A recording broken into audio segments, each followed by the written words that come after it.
If you are looking to grow your business by 30%, let's say that equals $3 million, and you grow it by 2.7 million, did you have a bad year?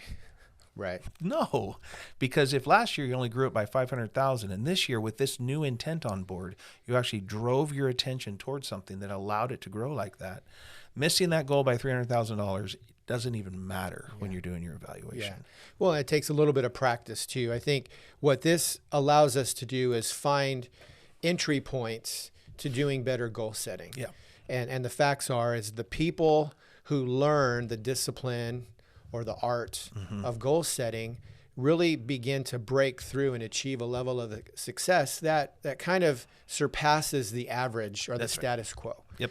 And so at some point we know in life, we're starting out and we're developing, we're growing, we're adding more input. And as a result, we're seeing a big ROI on that type of investment in ourselves. But along the way, we tend to hit a peak or a plateau, right? There is a point where we've got as kind of enough in us. And so looking up or out isn't necessarily the thing, but as we begin to look in and really define what we want, we can start to elevate our goals beyond just maybe skills, strategies, tactics, to start to envision passion, a deeper sense of meaning. And man, when those two things, when we can align our skills and our talents with our passions, I mean, that's where I think people come alive and do some of their best work. Yeah, it's really true. Yeah. It's really true. One of the things that's very practical in this conversation that I want to communicate to people that are listening is that the process of getting to the measuring stick starts vague. Every time I sit down to write goals and every time I sit down with clients and go through a goal writing process, the first drafts are never specific. Right. They're never done. They're never good enough. They start in this kind of atmospheric tone, right?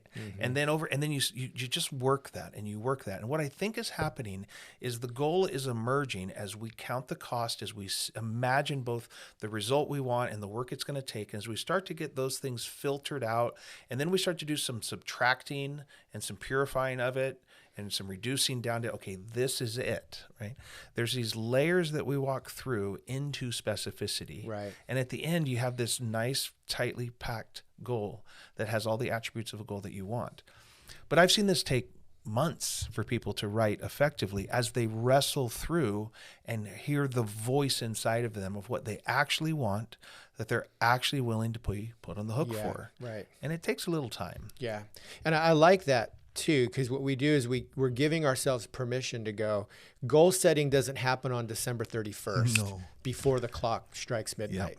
Those are called New Year's resolutions, yeah. and we all know they're kind of worthless. But that is a philosophy that many of us subscribe to. Yeah. It's, I got to set a goal, so I do it quick, I do it fast.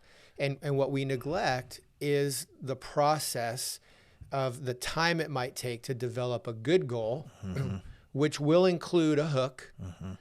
But the chances of us fulfilling a good goal are exponentially greater than us trying to craft something because we have this, desire in us on at midnight on New Year's Eve.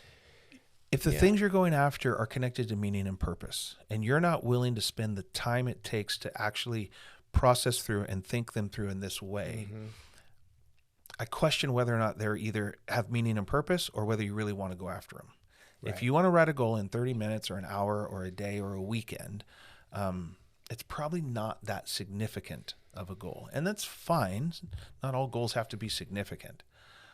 But the things that matter in our life, we want to treat them with some care. And so that's why this notion, like you're saying, of this New Year's resolution and this quick writing and then just kind of cram it in and, yay, I have a goal. Yeah. These things, this is our life we're talking about. It's worth taking some time with and really sitting with, because it's your voice. It's your passion, and the passion is simply something you're willing to suffer for. Right. None of this is about making something hard easy, right? Goal setting methodology is not about taking this process that we've experienced as being difficult to do and somehow having a template and a fill in the blank that'll just make it easy. It doesn't work that way. You can build skill in it. And over time, what mastery looks like is mastery is simply making something that's hard appear easy Right. because you've mastered it. But it takes time.